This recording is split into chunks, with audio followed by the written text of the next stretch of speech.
What's up, everybody, and welcome to Weekday Wagers, where if you're not watching, I promise, baby, you are already behind. Today, a loaded show as always, but a beautiful Tuesday, and I'm stepping in for Robbie, who is out today with some personal stuff that's happening, and mainly it's just around his day job, whatever, the thing that pays the bills, in all honesty. But as always, you come here, you get the plays, and we did a good job yesterday.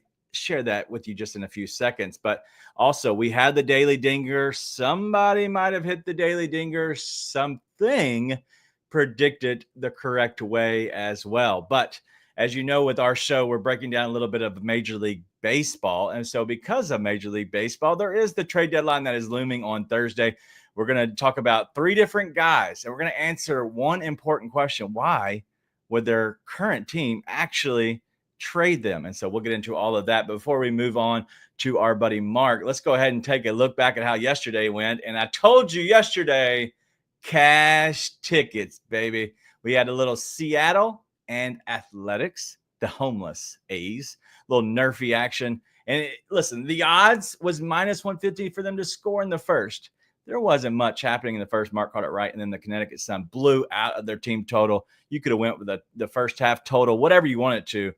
That model, my ass, is just crushing it right now within the WNBA. But speaking of model, my ass, there he is, Marky Model. What up, Mark?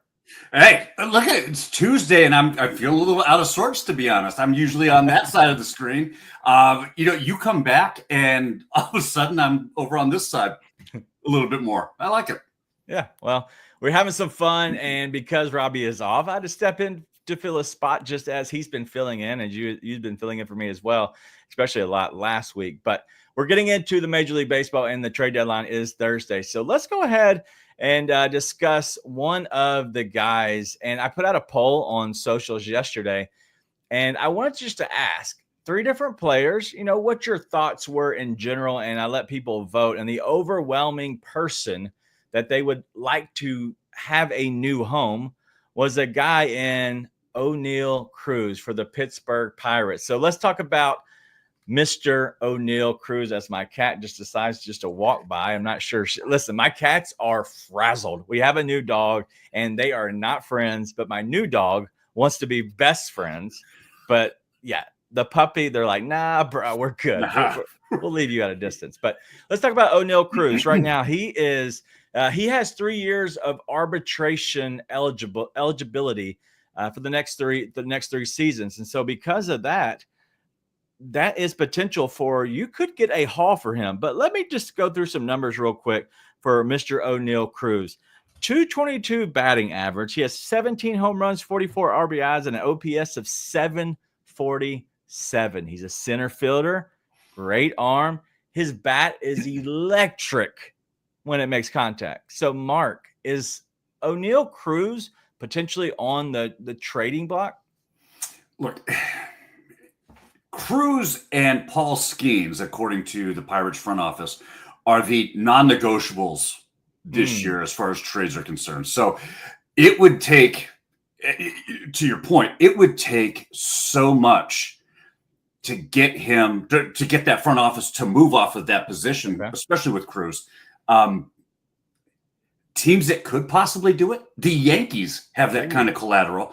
They have the kind of money that could do that. They have the farm system that they can move things around.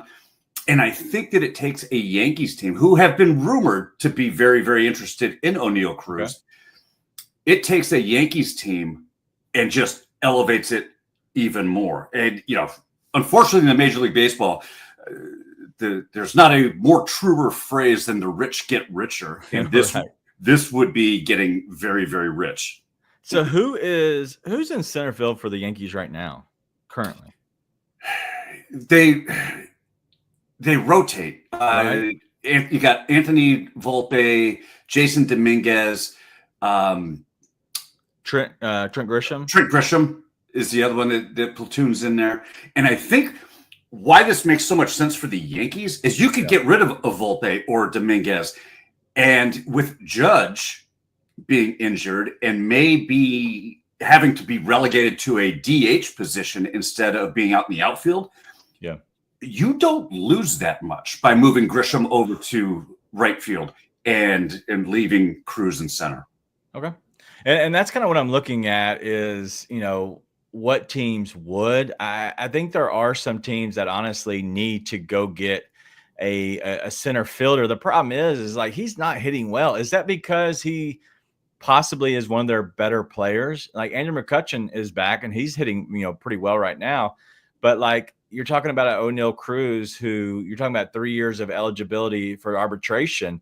That's big just overall, especially, on a guy with a young contract, a guy that you could honestly get for a little bit cheaper, just because his numbers show no matter how good you think he is, no matter the potential, arbitration doesn't look at potential just in general. And so because of that, I think that you can get him for a bargain. So a team might be willing to come off of a decent prospect to get a guy like O'Neal Cruz. But let's answer the question.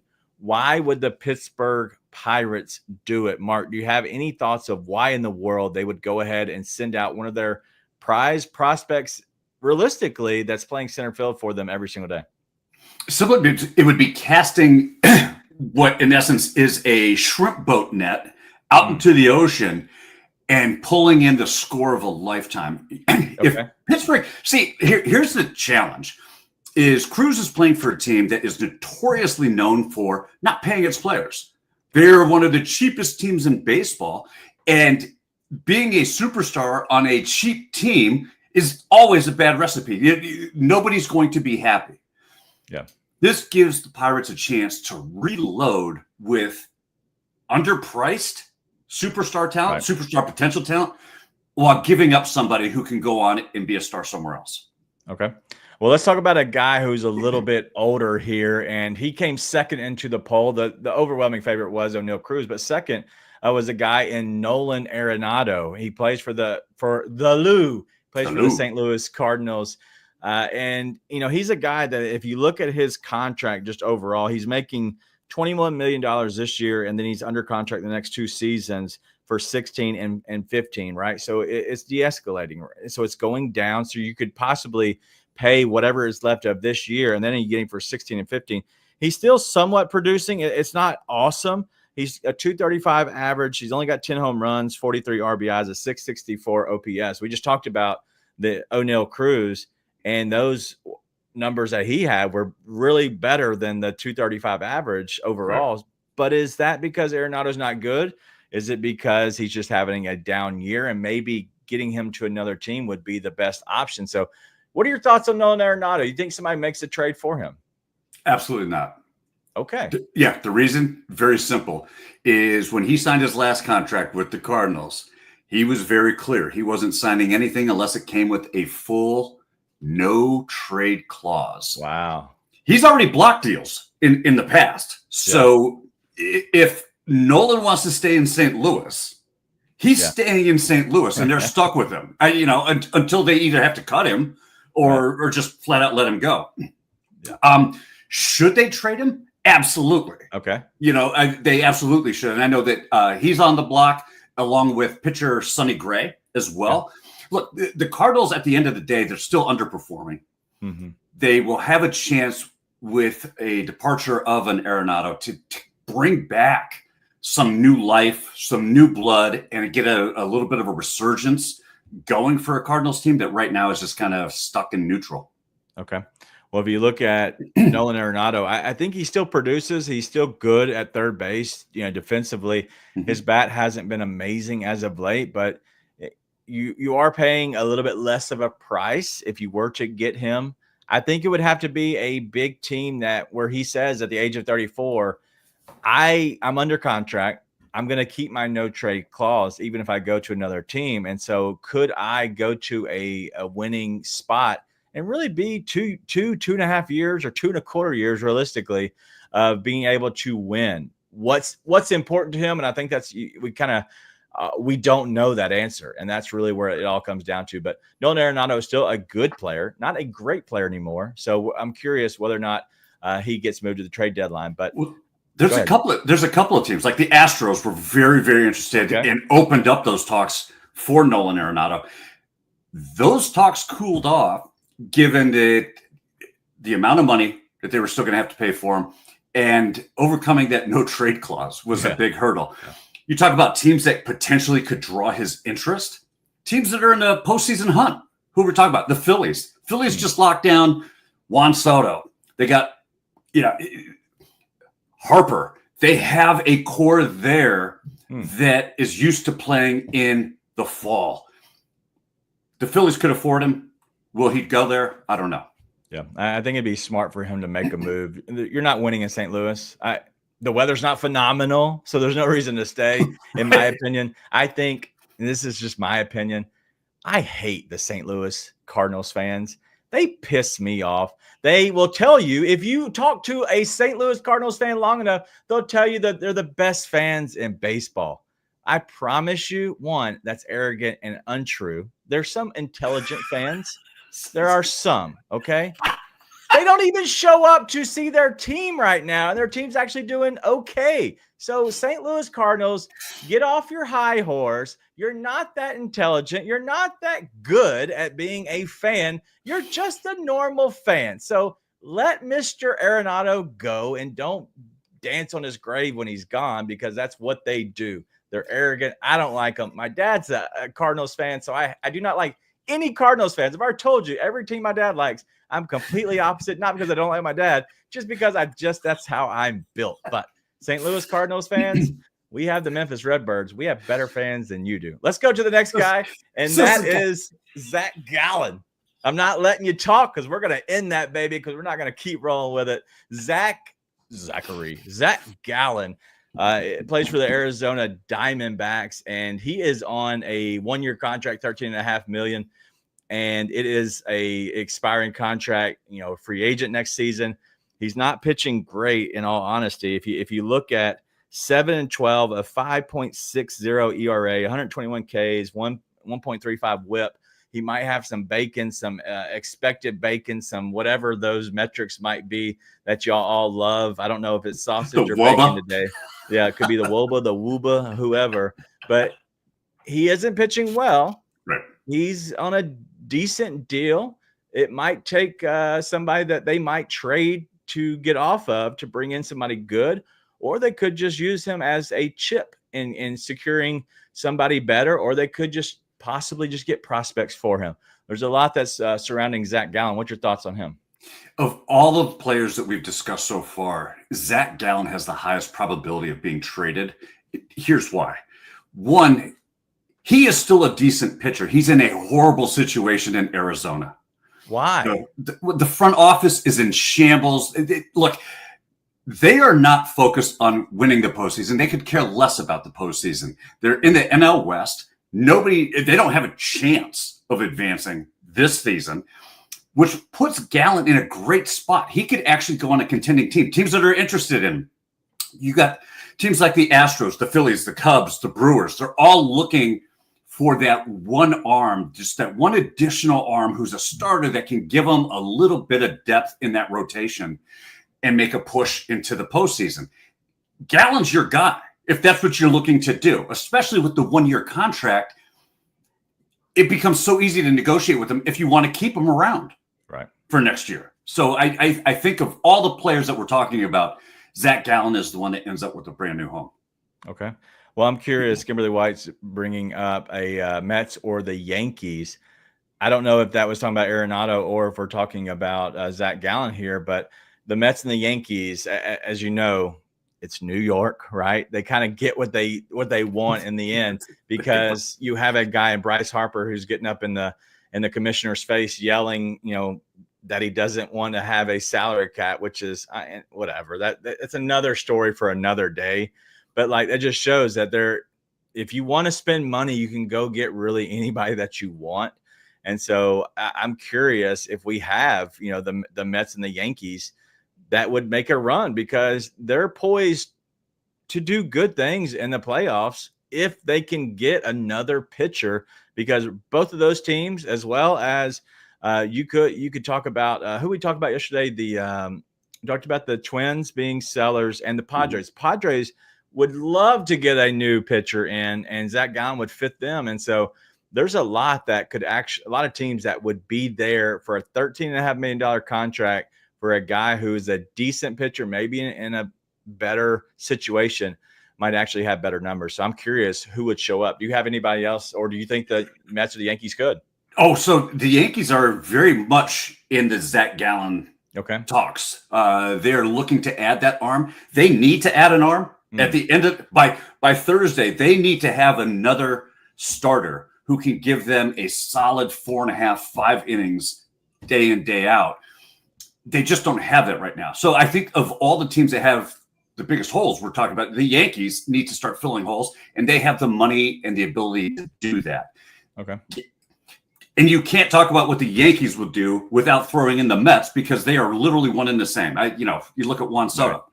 Right. It's who can outbid him. And so I think that New York is a great landing spot for Zach Gallen. I think Philly is a great spot. I wouldn't be surprised if Chicago made a run. Okay. Well, there's a lot to be figured out. But what we'd like to do, if you have players that you would like for us to kind of break down and see if there's a potential fit, because I love doing this. We do have day baseball tomorrow, but there's potential of guys. So if you put them in the comments, we'd love to see that. But as we saw yesterday, we talked about the Twins and what happens. It's exactly what we said. Jeff Passan, I think is his name. He's watching. Friend of mine, very, very tight. I don't know if he knows it, but very close friend of mine. And he watches this show, I do believe, at least I think he does. And he was the one who told the Twins front office to go ahead and make that call. And so I'm curious. But if you have anybody, put the name in the comments, because I want to be creative. I just don't want to do the same guys over and over again. So I wanted to come up with those. Why TJ? Why the Who Jays? I don't know what that means. What does the Who Jays mean? I think hope the Jays get Bedard and Mitch Keller from the Pirates, because those toe arms would be amazing and put the Blue Jays in the World Series hunt. I think they would be a great addition. I don't know that the Jays are going to get – they're on a run right now. I'm not taking anything away from the Jays. Playing in July and playing in August is a lot different than playing in September and October. And I think that we will see hopefully for the Blue Jays and Toronto fans, we don't see a very different team, but it's still a long ways away. Speaking of the Blue Jays, they're down in the bottom of the 5th to the Orioles. The score is 3-4 right now, and O'Neill just got a single. He's on first with no outs. But I'm curious. On one, Kevin, going to the doctor's office, a little quarterly checkup. One, I just hope it's not cold in there. So whenever you do have to drop your pants, that it is not as chilly. What are you doing? What are you doing? I'm kidding. What are you doing? We love Kevin, but I figured I'd have some fun with him. But yes, a quarterly checkup, never good, but always thinking about you. But honestly, in my opinion, when people share that kind of stuff, to me, I honestly feel good about that. If I am, on a show, so such as me and you, and also Robbie, when you share that kind of stuff, it lets us know that you feel like we're a little family. And so the reason I bust people's butt a little bit, I'll use that word, is because one, we're family, and that's what I do with my family. But Kevin has a little diabetes checkup, and so one, hopefully everything is going the right direction. I know nothing about that. I just know that you got to eat a lot cleaner in life if that ever comes to fruition. But good luck to you. Hopefully everything's going good. But I love that we can be family a little bit and share those kind of things. But in all seriousness, let's keep this thing going as we go into a little bit of our plays today. And our Tuesday wagers, you are going to lead us off, sir. What you got? Well, let's start with a little WNBA action. We got all this baseball talk, and you know what? I'm over it. Let's talk about some basketball. I'm going to take the Chicago Sky plus 7.5 at -105. This line is outright disrespectful. It's the same way that Peyton treats Soupy on Thursdays. The Sky have been covering, they've absolutely covered their games, going 6-4 against the spread in their last 10. They're averaging a 5.5-point margin. The Washington Mystics, they've only covered the spread in 2 of their last 10 games. They're barely squeaked by the Sky by 2 points back in July 8th. That was on their home court, where this game is also going to be. They've lost by more than 7 just once in their last 7 games. I love this spot for Chicago to stay competitive. I also like a lot of points to be scored in this one. So I also like the Chicago Sky team total over. So a little bonus play, but give me the Sky and the points and we'll cash that. I like it. I like it. The Mystics have been fine, but I don't know if they're 7.5 points better. Right. What is the actual numbers on the model? Could you get those for us? That has that on the game. The reason is, pulling back the curtain a little bit, when you see these metrics, you see these numbers, when it tells you this, you're like, oh, ding, this is why I choose to go for the Sky at plus 7.5. So what does the model share with you if you're looking at it? So the model has 76 to 83. Okay. We'll call it 77 to 84. So it's got a 7-point difference baked in. Okay. Right there. That also is factoring, you're giving a 2.5 to 3 point, depending on the team, a 2.5 to 3 point home court sort of lean. Right. You factor that out because the Chicago Sky have been playing absolutely amazing on the road. You're down to 4 or 5 points, which means that we've got plenty of, we got a little wiggle room there, which is what I look at. And the reason I wanted to share that is because if you were looking at just the model, right, you're like at 7, maybe 8, depending on if that's 73 or a 74 on the one end. So it could go 7 or 8, right? The number is 7.5, right? So you're literally right on that same number. And so sometimes knowing the model because you're reading it and be able to see it, but also using the human judgment of which way you would go a certain way, because so the model isn't always going to spoon feed you just in general. It will help, but it will never spoon feed you all the time. Sometimes you got to use the human element in there. And so that's why I wanted to ask that question, because not everything is going to be spoon fed when it comes to getting out plays and trying to figure out who's going to win. So just wanted to share that with you. So thank you, sir. But let's go ahead and go to my play here. I'm going to the diamond, and I'm going to go with my guy, Seth Lugo. I'm going to go over the 1.5 walks at minus 115. And I have a little graphic here that I want to show you all. Let's go ahead and dive into this. So Seth Lugo, if you look at this, he has had, 6 out of 10. He's given up 2+ walks, which is fine. It's not crazy numbers, but 6 out of 10 is above average. 1.8 is the average that has given up.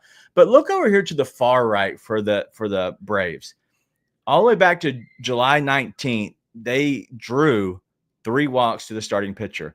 And then July 21st, 4 walks to the pitcher. And then 5 in a row, 3+. And last game, it was 6 to the starting pitcher. And so because of that, I wanted people to understand that the Braves are, 1, drawing a lot of walks, but 2, walks can be caused by a bunch of different things. And one of those can very much be the fact that it's getting a little hotter and sometimes the balls get a little more slick. And so because of that, you got to be careful with some of these. And so that's why I'm going to target Seth Lugo going against the Braves. Not as much as Seth Lugo. The fact that he's going against the Braves, they're being very patient right now. So we're going to go over the 1.5 walks at minus 115. So make sure you go ahead and get those in. You can get that in pretty much anywhere that allows walks. BetMGM does not do pitcher walks. And so if you bet there, you're not going to find it. But if you go to DraftKings, but as well as FanDuel, it's always going to have your walks for your pitchers as well as batters. I like Acuna to get a walk today. If I was targeting somebody, I think it's plus 145 on FanDuel. Him getting a walk just in general, 1, he's dynamite always. But the fact that he's got a good matchup against Seth Lugo and also draws a walk usually every outing against him. So it's a good opportunity. But go ahead and go ahead. I was just going to say, DG, I'm glad you mentioned the weather impact on pitchers, especially with it, getting that moisture from the humidity on your fingers and such a grip. I know they have got the rosin bag out there and they keep they try to stay dry. That is such a huge impact. And I will say this, I've gotten asked this question. I can't tell you how many times, especially with football coming around. We've been talking about the models and what we've been doing with the Canadian Football League of what makes our models different than, other cappers who are using they call them models. Ours is not a Google sheet. It's not a Excel file. These are AI self-learning machines who take into account weather and the effects of the weather on grip on things like what it does to walk relationships, strikeout relationships, and and bakes that in for you. So that's a huge difference. 100%. And that's why there's always behind the scenes. If you pull back the curtain a little bit, it's more than just a spoon feeding answer. And I want people to understand that it doesn't just spoon feed you, and it doesn't just give you, all the stuff, but also you have to make adjustments, and it's got to learn from itself, and it's got to learn, sometimes when it's off, it'll readjust. And so sometimes, sports betting can be crazy, and you can have the right read. And guess what? Some human just has a great day. That's just part of it too. And so sometimes things change. But or a team like the Rockies last night, still salty. Yeah. Speaking of that, I don't know. This is behind the scenes, super behind the scenes. I get a text because Mark is not around for this 2-hour span, and me and Robbie are texting back, and Mr. Salty himself. Let me read it verbatim.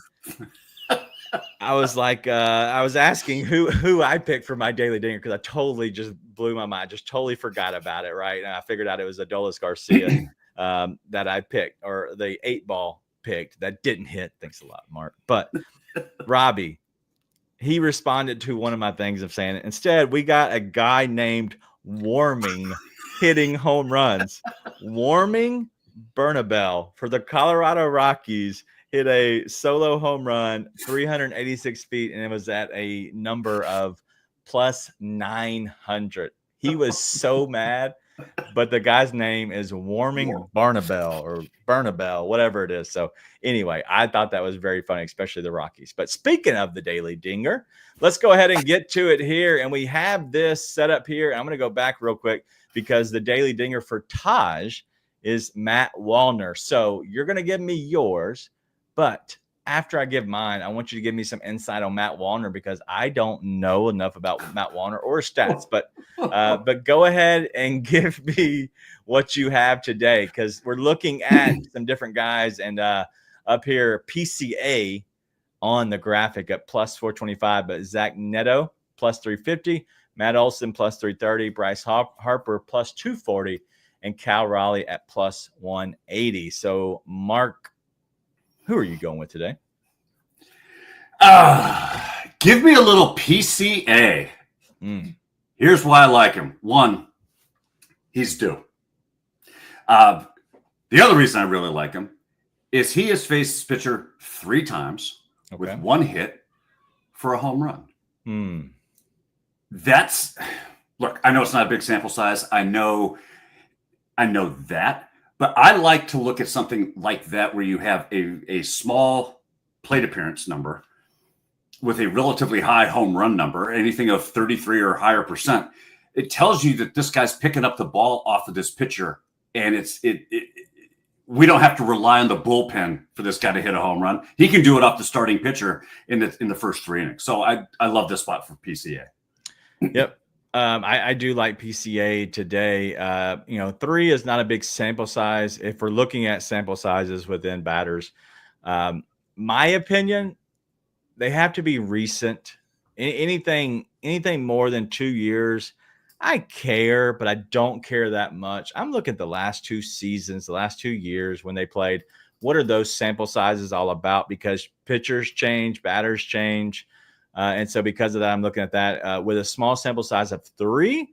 I want to look at one, was it last season? When was it in the season? But then also, could it be this season? And so the ones that are this season is what I like a lot. The only thing is you could have some adjustments. And so I will honestly go back to that game and find out when it was his first at bat, second at bat, third at bat, because at that point you might be able to see who made the adjustment first. Right.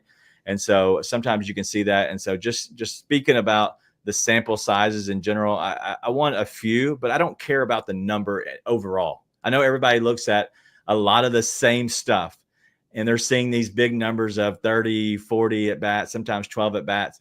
But my thing is all about the last 2 seasons. It's all about when it happened. It's about that other pitcher. Was he coming off of Tommy John? Did he have Tommy? There's a lot that gets more in depth than just seeing a sample size of 10 and going, all right, if I see a 10 sample size, I'm going to keep rolling with it. It ain't about that. It's about when it happened. So and if we're going to pull back the curtain all the way, DG, you got to tell everybody when you see something like that you like, yeah, you still go to the 8 ball for it. Always go to the 8 ball. Why would I not? Yeah, TJ, you're right. It doesn't work. I am not the home run guy. Okay, let's just be clear. When I look at my stuff, I'm looking at hits, runs, and RBIs. Those areas. Let's just be honest. I'm not good at predicting the home run swing, but I am good at predicting the hits, runs, and RBIs. But I want to ask you before I get to mine, Matt Wallner. Any thoughts on Matt Wallner? Taj likes him. Yeah. So the last time he faced Lucas Giolito was 2 years ago. He's got 8 total plate appearances against him, 2 hits, they've both been singles, 1 walk, 3 strikeouts. Don't hate that look. What's the weather though? Oh, probably sunny and 72. They're playing. Where are they playing? In Boston? No, they're playing in Minnesota. So it's 83 sunny with 67% humidity, wind blowing left to right. Yeah, I think it's worth it. Yeah, it's worth a look.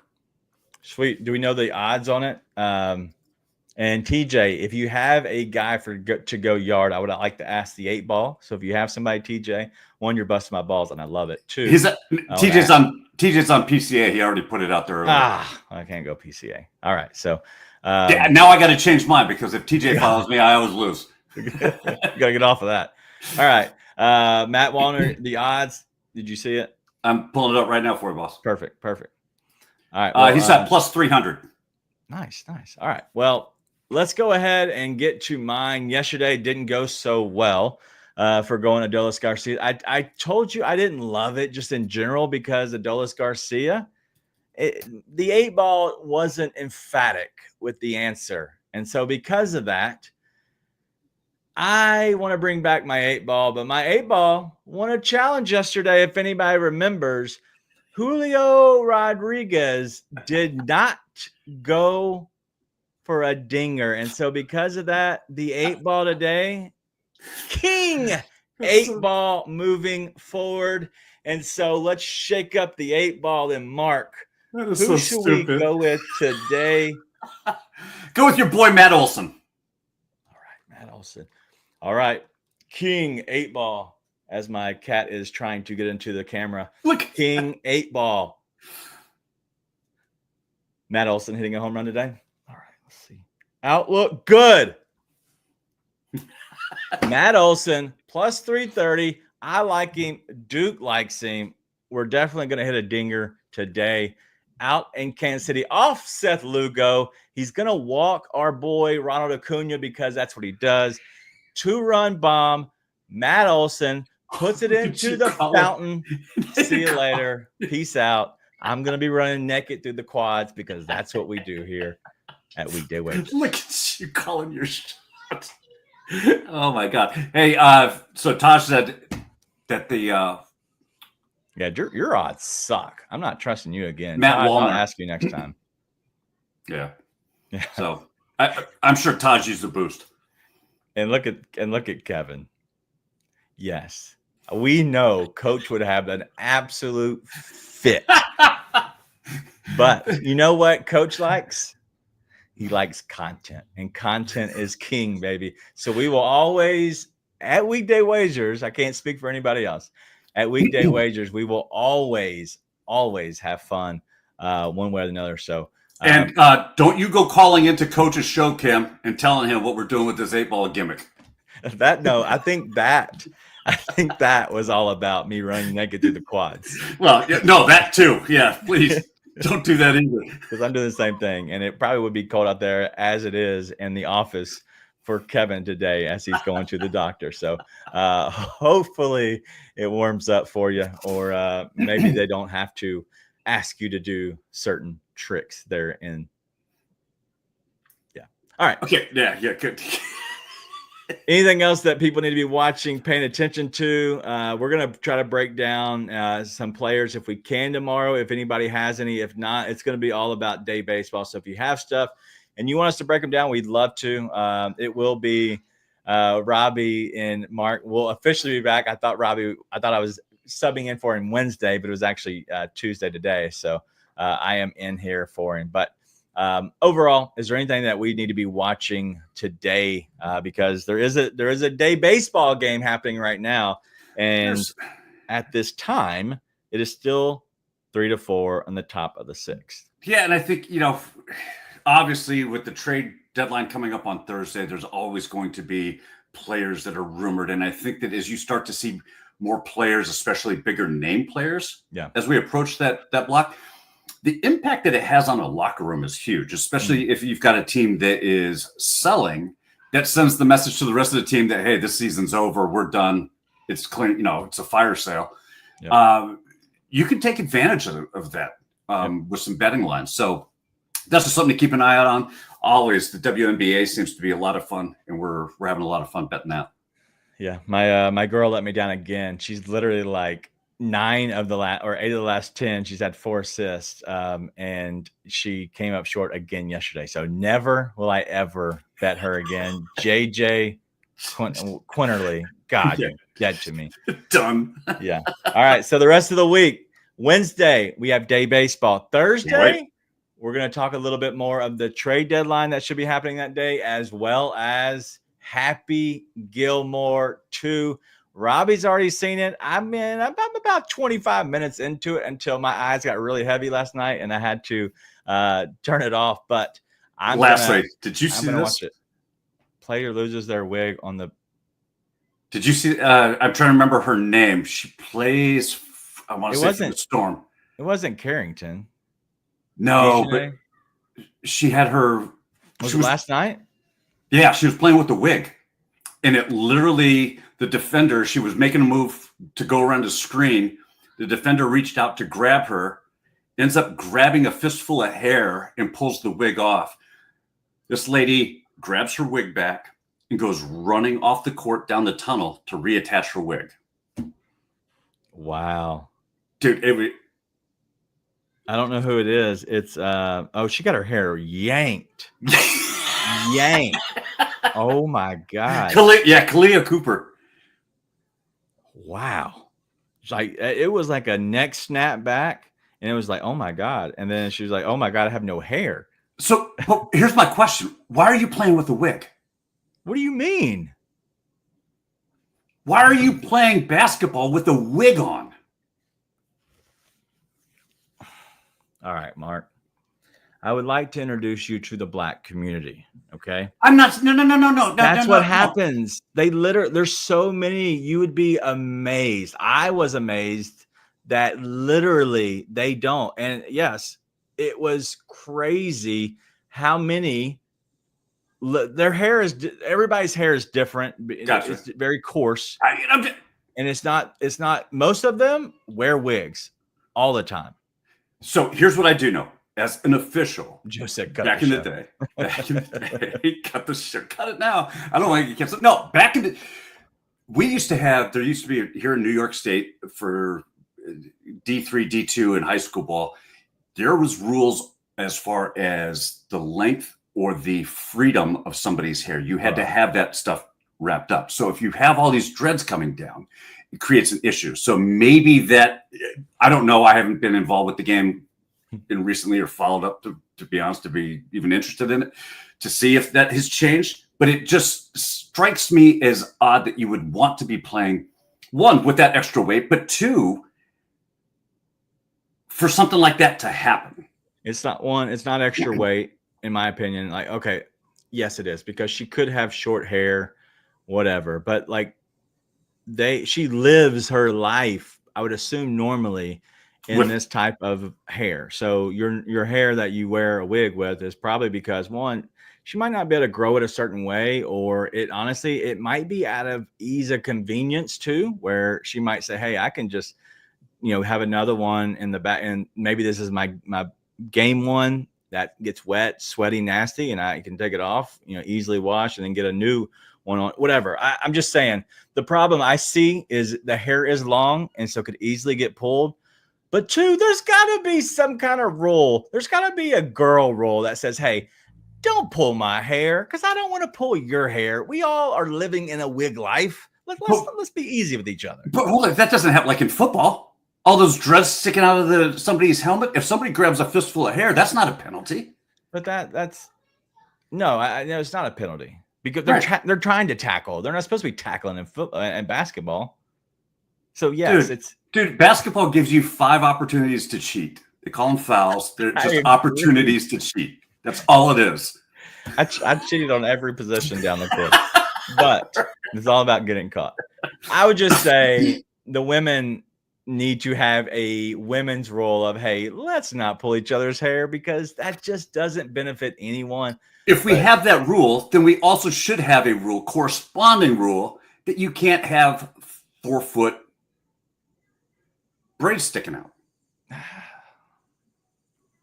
Whatever, to each his own. I could care less about the length of the hair, but it does allow people to pull it easier, right? Trying to get over on screens, and you have somebody, maybe you have a bitter berry and she's trying to get around and pulling hair. Like it might be maybe if you have long hair, let's not make anybody mad. And yes, I get it, but my thing is a lot of them have wigs, and the fact that her head snapped back as hard as it did, that thing was attached really well. Okay, it wasn't just popping off and just flying off as she's running around. It got snatched, and so in all fairness, in her defense, I'm not saying that it was easy. It's not like she was dribbling the ball down the court and it just fell off her head. That I would make fun of.